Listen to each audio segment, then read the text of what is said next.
Je vous salue tous dans le nom puissant de Jésus. Soyez encore le bienvenu sur notre plateforme de l'Université de la Mission chrétienne, où nous avons commencé à parler dans le module 7 des signes et des miracles dans l'œuvre missionnaire. Et ce chapitre 6 sera consacré sur le don des puissances. Je crois que si vous n'avez pas suivi les autres chapitres, je vous invite à aller suivre les autres chapitres pour vous aider à comprendre mieux avancer dans les signes et les miracles dans l'œuvre missionnaire. Les dons de puissance. Aujourd'hui, nous allons parler des dons de puissance. Ce qu'on appelle les dons de puissance, ce sont la catégorie de 3 dons qui sont énumérés dans 1 Corinthiens chapitre 12. 1 Corinthiens chapitre 12, le verset 9 et 10. La Bible dit à un autre la foi par le même esprit, et à un autre le don des miracles par le même esprit, et à un autre le don d'opérer les miracles. Dans Corinthiens chapitre 12, c'est là où on énumère le 9 dons. Et les 9 dons sont subdivisés en 3 catégories, 3 dons en 3 catégories, où on parle de dons, 3 dons qui sont les dons qui utilisent la parole. Et donc, les dons qui utilisent la parole, c'est là où nous avons le parler en langue, l'interprétation des langues, la prophétie. Et il y a le don qu'on appelle les dons d'inspiration. Ce sont les dons de discernement des esprits. Et il y a la catégorie aussi des dons de puissance. Je ne vais pas entrer en détail sur les autres dons, les dons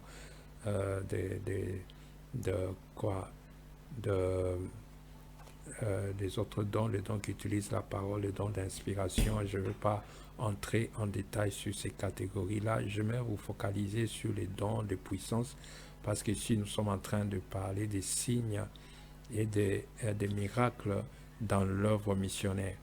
Et des signes et des miracles dans l'œuvre missionnaire. Alors, il y a cette catégorie des 3 dons sur laquelle je vais m'atteler et parler dans ce chapitre pour que nous puissions bien comprendre.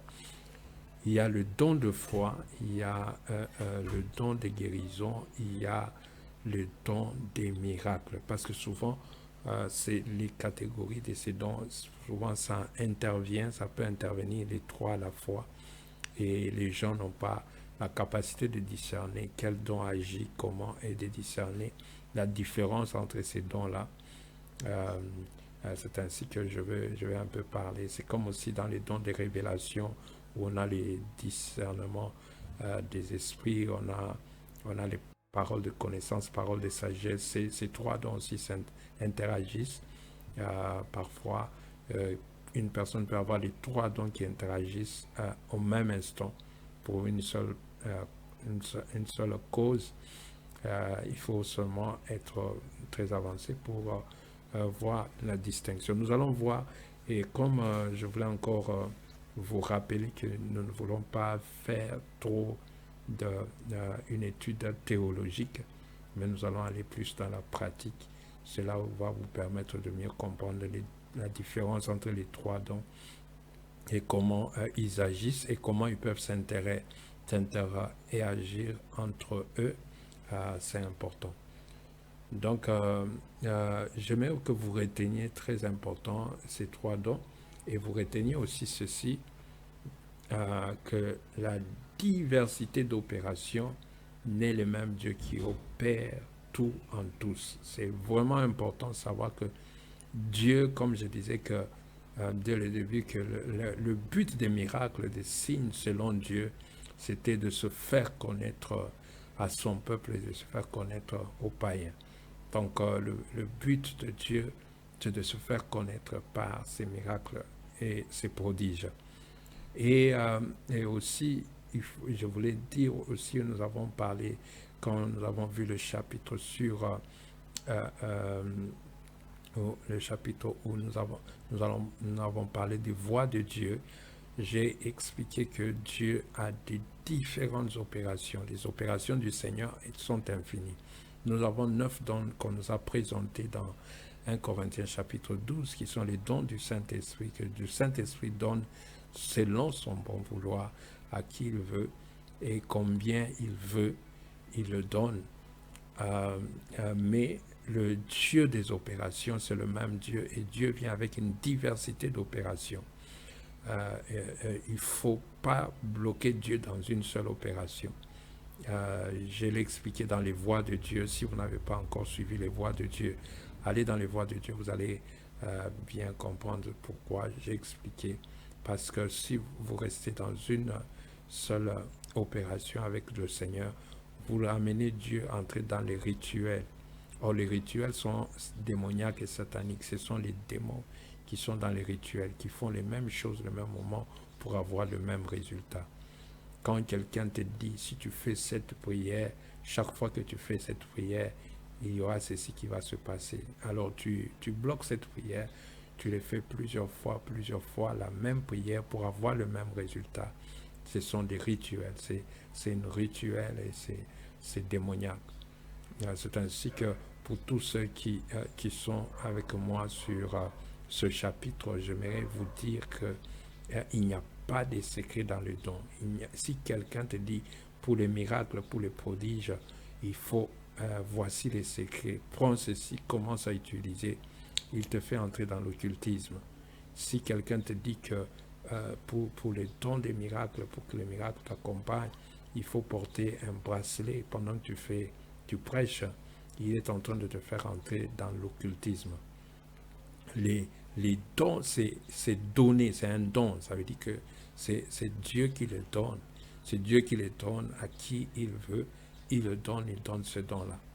Et il donne autant qu'il veut. Le Saint-Esprit peut te donner 1, 2, 3, 4, 5, 6 dons, ou tous les 9 dons, selon le besoin, et aussi selon ton aspiration, parce que la Bible dit aspirer aux dons les meilleurs. À la fin, je vais vous montrer pourquoi il faut aussi demander que ce don puisse vous accompagner dans votre ministère missionnaire, dans votre service, selon le besoin de votre appel. S'il y a le besoin dans votre appel, je crois que le Seigneur va vous ouvrir ce don-là.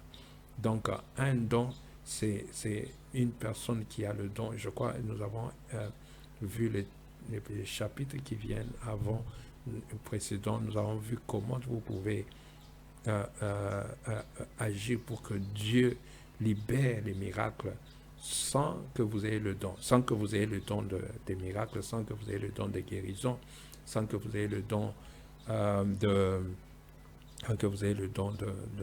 de foi. Mais il y a maintenant, ici maintenant, je suis en train d'expliquer maintenant pour les dons. Alors pour les dons, je vais dire que les dons, j'insiste, c'est le Seigneur qui nous donne les dons, c'est le Saint-Esprit qui libère les dons selon son bon vouloir. Donc si vous comprenez, vous allez comprendre que ces dons viennent par la prière et par le Saint-Esprit qui les donne selon son bon vouloir. Il y a une chose qui arrive ces jours-ci où les gens viennent et demandent, j'ai besoin de l'impactation de tes dons, impacte-moi des dons. Parce que les gens commencent à suivre ce que les satanistes et les faux prophètes font. Comme eux, ils utilisent les esprits impurs. Quand ils t'appellent pour l'impactation, ils te passent cet esprit impur. Il te dit ce qu'il faut faire, donne telle offrande, amène ça, amène ceci, amène une poudre ou amène un vêtement et tout là, on va faire, je vais prier pour ça, je vais moindre ça. Et dès que je te donne, tu vas aussi commencer à prophétiser ou à faire des miracles comme moi. Ça, ce sont des rituels qui sont démoniaques. Les dons ne se transfèrent pas comme ça. Les dons, c'est le Saint-Esprit qui les donne. Mais dans la Bible, nous avons vu où Timothée, Paul a imposé sur lui les mains pour que Timothée puisse recevoir certains dons. Ça peut arriver que je prie pour toi pour que Dieu t'ouvre ces dons-là. C'est possible que Dieu peut exaucer selon le besoin dans le ministère, je peux prier pour toi pour que Dieu ouvre ce don. Mais si je viens te demander de faire quelque chose en retour, de faire une offrande, de faire un rituel, fais ceci, fais cela, faire des instructions pour que tu puisses avoir cette impactation de ce don-là. Sache que ça, c'est démoniaque. Ça, ce n'est pas biblique. Dans la Bible, c'est présenté, c'est le Saint-Esprit qui donne tout et c'est Dieu qui opère tout en tout. Donc, c'est un point très important dans la partie des miracles et des prodiges et des signes. Et ces dons-là, les dons de puissance, c'est vraiment très important de comprendre cet aspect ici. C'est donc la diversité d'opérations vient avec Dieu. Et Dieu a une diversité infinie dans les opérations.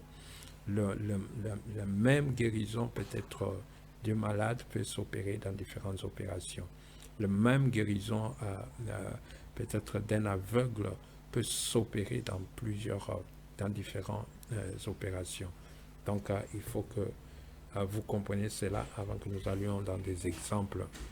Voici un peu un schéma que moi je vous fais sur les dons de puissance. Voici le schéma sur lequel je vous fais sur le don de puissance. Dans le schéma là, vous voyez que ce qui est au-dessus de tout, c'est vraiment important, c'est la révélation de Christ. Le top de toute chose, ça doit être amené à Christ, à être connu, à être révélé. Parce que souvenez-vous que nous sommes seulement des témoins qui allons avec l'évangile qui est une bonne nouvelle. Quelle est la bonne nouvelle? Nous présentons un Christ qui a payé le prix, Christ qui est venu ici comme un sauveur de l'humanité pour sauver toute personne du péché, du jugement, de la justice, afin de nous amener à vivre avec lui dans la présence de Dieu pour l'éternité. Alors c'est important d'abord que vous connaissiez que le but principal de toute chose, c'est la révélation de Christ. La manifestation de dons de puissance viennent pour révéler Jésus, révéler toutes les facettes de Christ. C'est vraiment très important. C'est pour cela que quand ces dons se manifestent, quand ces dons entrent en jeu, il ne faut pas oublier de présenter Christ. Il ne faut pas oublier de se présenter. Je vais en parler à la fin parce que ces dons sont un piège. Beaucoup de gens qui sont utilisés par ce don arrivent à des moments où ils commencent à penser que ça vient de surtout quand on dit le don d'opérer le miracle. Il ne faut pas oublier que ce n'est pas toi qui opères, mais c'est Dieu qui opère, c'est Christ qui opère tout en tout et par toi. Donc, cet aspect-là est important. Et les trois dons peuvent s'interagir, le don de foi, le don de guérison, le don d'opérer des miracles. Ces trois dons peuvent s'interagir. Mais je vais d'abord parler d'un don après un autre. Et puis, je vais aussi parler des cas où ces dons s'interagissent. Le don de foi, pour être seulement très simple, expliquer le don de foi, c'est un don où la personne, Dieu lui-même vient mettre sa foi sur ta foi, sur la foi de lui-même. Dieu va mettre sa foi divine.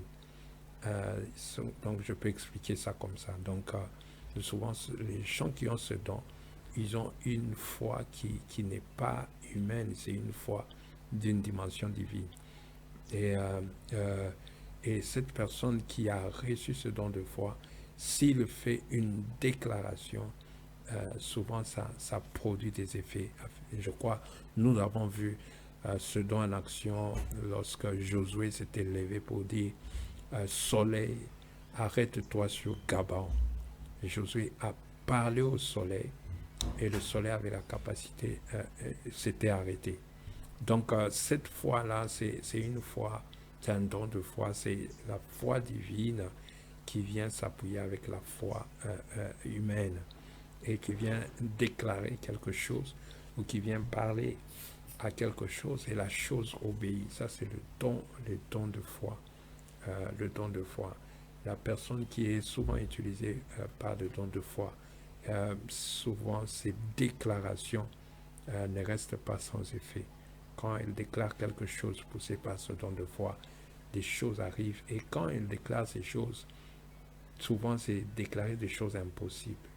Tu vois, comme Gédéon a parlé au soleil, c'est une chose un peu impossible que le soleil puisse t'écouter pour dire arrête-toi sur Gabaon et le soleil s'arrête. Tu vois, c'est une chose très puissante. Nous l'avons vu aussi avec le prophète Élie. Il n'a pas prophétisé, mais il a dit qu'il n'y aura pas de pluie sinon ma parole. Ça, il a libéré le don de foi. Et ce don de foi a arrêté la pluie. Et la Bible dit que sur toute l'étendue de la terre, donc ce n'était pas seulement sur Israël, mais c'était sur toute l'étendue de la terre qu'il n'y a pas eu de pluie pendant 2 ans.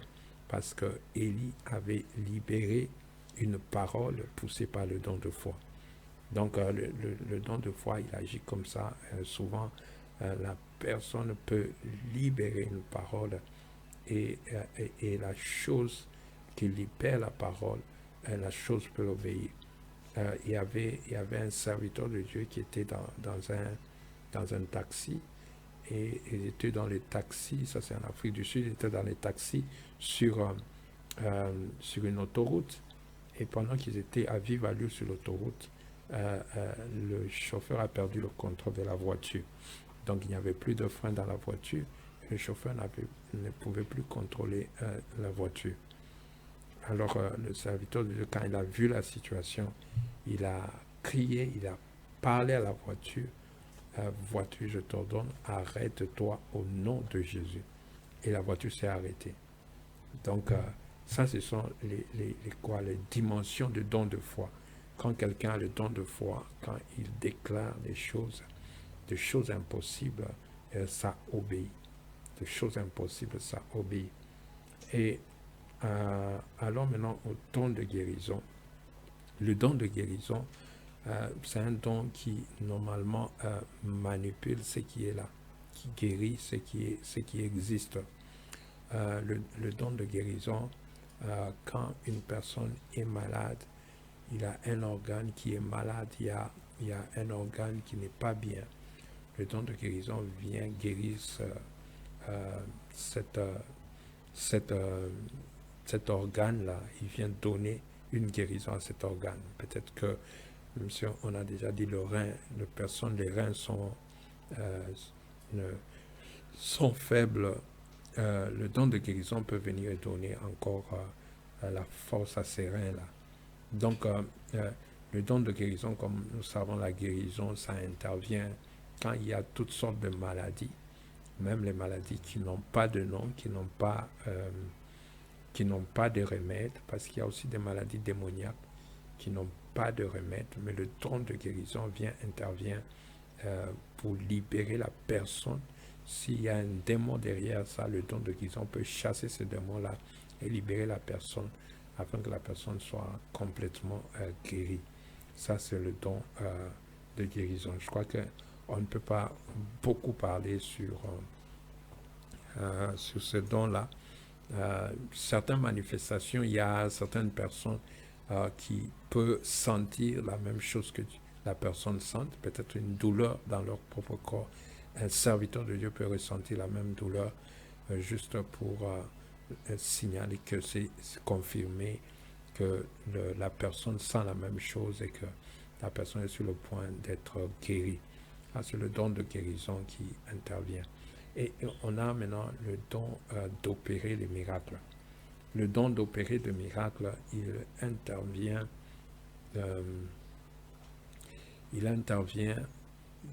dans la capacité de créer ce qui n'est pas. C'est une des spécialités du don de miracle. Le don de miracle vient créer quelque chose qui n'est pas là. Ça veut dire que si une personne, on l'a déjà enlevé la matrice, le don de miracle peut recréer notre matrice, ou le don de miracle peut faire que l'enfant puisse être conçu et être grandi sans matrice jusqu'à ce que l'enfant arrive à terme et qu'on parvient à voir cet enfant à naître sans matrice. C'est le don de miracle. Il crée ce qui n'est pas là. Le don de miracle souvent crée ce qui n'est pas là. Le don de guérison ne crée pas ce qui n'est pas là. Le don de guérison, il vient carrément seulement fortifier, guérir ce qui est là. Tandis que le don de foi vient manipuler ce qui est déjà là. Ce qui est déjà là, mais le don de foi a la capacité de manipuler ça. Tandis que le don de miracle, lui, carrément, il crée ce qui n'est pas là. Si à une personne, on a déjà enlevé un tympan, donc l'organe tympan d'un côté n'existe pas, donc la guérison ne peut pas intervenir dans ce cas-là, parce qu'il n'y a pas cet organe tympan. Or, la guérison vient pour améliorer cet organe, mais l'organe n'existe pas. Et là, qu'est-ce qu'on a besoin? On a besoin du don des miracles, parce que le don de miracle a la capacité de créer ce tympan. Donc, nous comprenons comment ces dons agissent. Ils créent ce qui n'est pas là. Quand nous voyons le miracle de la multiplication de pain, il y avait seulement 5 pains et 2 poissons, mais le don de miracle vient les multiplier pour les amener à nourrir 5000 personnes et deuxièmement 7000 personnes. Donc, ça crée ce qui n'est pas là. Ça crée ce qui n'est pas là. Tandis que le don de foi vient manipuler ce qui est là déjà. Le don de foi vient manipuler ce qui est là. Donc, il y avait un bien-aimé, il était en train de prier dans sa maison. Et pendant qu'il priait dans sa maison, il adorait le Seigneur, priait dans sa maison. Le voisin a mis la télé. Tu vois, ce sont des maisons, je ne sais pas, du jumelé, bon, des maisons qui sont trop près. Le voisin a mis la télé à vif volume, à haute volume, et il regardait la télévision. Et le volume était tellement élevé que le frère là, ne parvenait pas à se concentrer dans la prière, ne parvenait pas à bien prier. Alors le frère a déclaré, Seigneur, éteins cette télévision au nom de Jésus. Directement, il a entendu que il y avait un silence qui s'est produit quelques secondes après. Et il a pu prier jusqu'à ce qu'il a terminé sa prière. Alors il est parti chez le voisin, il voulait savoir comment brusquement la télé était devenue silencieuse. Et quand il arrive là-bas, il a trouvé que la télé était allumée, mais c'est le signal qui était parti. Donc au moment où il a fait la déclaration, le don de foi a manipulé le signal et le signal est parti. Donc le don de foi a la capacité de manipuler ce qui est là. Le don de guérison, lui, il vient pour guérir. Et le don des miracles, lui, il vient pour créer ce qui n'est pas là. Et le soubassement, dans mon schéma que je vous montre là, le soubassement de tout, c'est la compassion et le besoin. C'est vraiment important. Ces dons doivent travailler par compassion, parce que vous avez compassion. On a tout un module sur la compassion. Vous pouvez aller suivre cela sur la compassion. Il faut que la compassion anime et il faut qu'il y ait le besoin. Il faut qu'il y ait le besoin.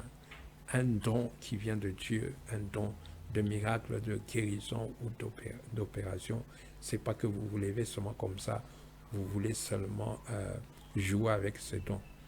On ne peut pas jouer avec ces dons. On se décide, bon, je vais prier pour l'argent, les multiplier, seulement comme ça. Pour vouloir aussi montrer que vous êtes puissant. C'est ce que font les faux prophètes. Ça, ce sont les gens qui utilisent des démons. Mais ceux qui utilisent, qui sont de Dieu, le soubassement de ces dons, c'est la compassion et le besoin. Quand il y a le besoin, c'est là où le don de miracle s'opère. Quand il y a le besoin, c'est là où le don de guérison opère. Quand il y a le besoin, c'est là où le don de foi opère. Alors, je vais vous donner, par exemple, un exemple où les 3 dons sont entrés en jeu en même temps. On voit le premier miracle des apôtres qui est fait par Pierre et Jean. Ils sont en train de se rendre au temple pour prier, ils trouvent cet homme qui leur a demandé l'aumône. Et selon l'histoire, cet homme est né comme ça, disons, il a grandi comme ça, il est né comme ça, et ce sont les gens qui le prennent et qui le mettent à l'entrée du temple pour qu'il puisse demander l'aide, et après ils viennent le récupérer pour l'amener à la maison. Donc ça fait dire que c'était la vie de cet homme comme ça. Alors ce jour-là, il se retrouve en face de Pierre et Jean. Alors, il demande l'aumône. Alors Pierre dit, regarde-nous fixement, et Pierre libère une parole pour dire, nous n'avons ni or ni argent à te donner, mais ce que nous avons, nous allons te le donner. Au nom de Jésus, lève-toi et marche. Nous voyons cet homme qui se lève et qui commence à marcher et qui commence à sautiller et qui entre avec eux dans le temple pour adorer le Seigneur. Les trois dons sont entrés en jeu. Le don de foi a parlé, lève-toi et marche. Le don de guérison a touché les parties qui étaient déjà, qui avaient la maladie, la paralysie. Et ça a touché toutes ces parties, commencent à fonctionner. Le don des miracles vient maintenant libérer quelque chose qui n'était pas là. Si le don de miracle n'était pas là, et qu'il y avait seulement le don de foi et le don de guérison, la personne allait être guérie, mais ne pouvait pas instantanément être capable de marcher. Selon les études et selon la médecine, quand vous restez avec des muscles que vous n'utilisez pas pendant longtemps, ces muscles-là se rétractent. Quand les pieds ne sont pas utilisés pendant longtemps, les pieds commencent à devenir tout petit, ça commence à se rétracter, ça devient tout petit, parce que ça fait longtemps que vous n'utilisez pas ces pieds-là. Alors, pour que ces pieds ne puissent pas se rétracter normalement, il faut que ce soit en mouvement. Alors, les gens qui sont paralysés, ils parviennent que ces muscles-là, comme ils ne sont pas sollicités pendant longtemps, ils se rétractent, ils deviennent petits. Alors, le don de guérison n'a pas la capacité de rallonger ces muscles-là et de donner la force à ces muscles-là, parce que ce sont des muscles qui se sont déjà rétractés et qui sont déjà devenus petits. Mais dans le cadre du miracle que je vous parle, directement nous avons vu la personne sautiller déjà de force et commencer à marcher. Ça veut dire que ces muscles ont repris les forces normales, la taille normale, et ces muscles ont redevenu complètement normaux. Ça, c'est la puissance de don de miracle. Parce qu'il y a des gens, vous pouvez prier pour eux par le don de guérison. La guérison intervient, mais pour qu'ils se rétablissent dans l'état initial, il leur faudrait peut-être 1 mois, 2 mois, ou même 1 semaine, pour que maintenant ils commencent à reprendre les forces, à reprendre petit à petit, à exercer, à faire ce qu'ils ne pouvaient pas faire avant. Mais la guérison déjà intervenue, la foi déjà déclenchée, que cette personne doit marcher, mais ça peut intervenir après 1 année, après 1 mois, et que cette parole peut s'accomplir. Mais tandis que le don d'opérer le miracle, il crée directement cette chose qui n'était pas là. Il le crée, que la personne, sans savoir exercer ses muscles, sans aller à la kiné, directement ses muscles redeviennent de la même dimension, la même force, et parviennent à bouger. Donc ces 3 dons peuvent s'opérer au même instant. Je les ai vus dans mon ministère. Il y a des moments où ces 3 dons entrent en action au même instant pour un seul cas. Donc c'est vraiment très important que vous compreniez. La plupart des miracles de Jésus, quand il prenait par exemple la personne de la piscine de Bethsaida, qui lui dit, écoute, lève-toi, prends ton lit. Il a déjà fait 37 ans paralysé. Il y a beaucoup de ses membres qui sont déjà détériorés. Mais comme le don de guérison est venu, avec le don de miracle, avec le don de foi, tous ensemble, cette personne pouvait au même instant se lever, et pas se lever seulement, mais avoir la force, avoir même la force, pas seulement de marcher, mais avoir aussi la force de soulever quelque chose sur lui. Il pouvait soulever son propre lit. On ne sait pas combien son lit était lourd, il avait quel poids, mais il pouvait soulever son lit avec lui. Un malade de 37 ans, paralysé, au même jour qu'il pouvait s'élever. Donc, ces trois miracles et ces trois dons sont entrés en jeu au même instant. Et je termine par conclure que les dons, ces dons-là de puissance, ce sont des dons capables de créer ce qui n'existe pas, de modifier et de transformer ce qui existe. Je l'ai expliqué. Et puis ces dons demandent beaucoup d'humilité pour ceux qui les utilisent et même pour ceux qui reçoivent leur miracle, de peur que le dispensateur et l'âme réceptrice se perdent.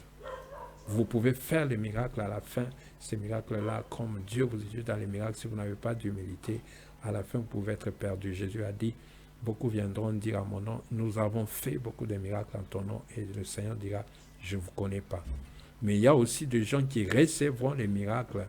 À la fin, Dieu leur dit, je ne te connais pas, parce qu'ils n'ont pas eu à s'humilier, à recevoir Christ d'abord. Et les miracles viennent pour présenter Christ. Il faut que la personne maintenant se fortifie encore sa foi en ce Dieu-là qui se révèle par les signes et les miracles. Et en fin de compte, ces dons sont importants dans la propagation de l'évangile. Ils sont vraiment très importants, que je vous invite parfois à prier pour ces dons, pour qu'ils puissent vous accompagner, comme la Bible dit, aspirez aux dons les meilleurs. Donc, c'est un peu ça. Merci d'avoir pris votre temps dans ce chapitre où nous parlons des dons de puissance. Que Dieu vous bénisse et nous allons continuer dans le prochain chapitre. Que Dieu vous bénisse.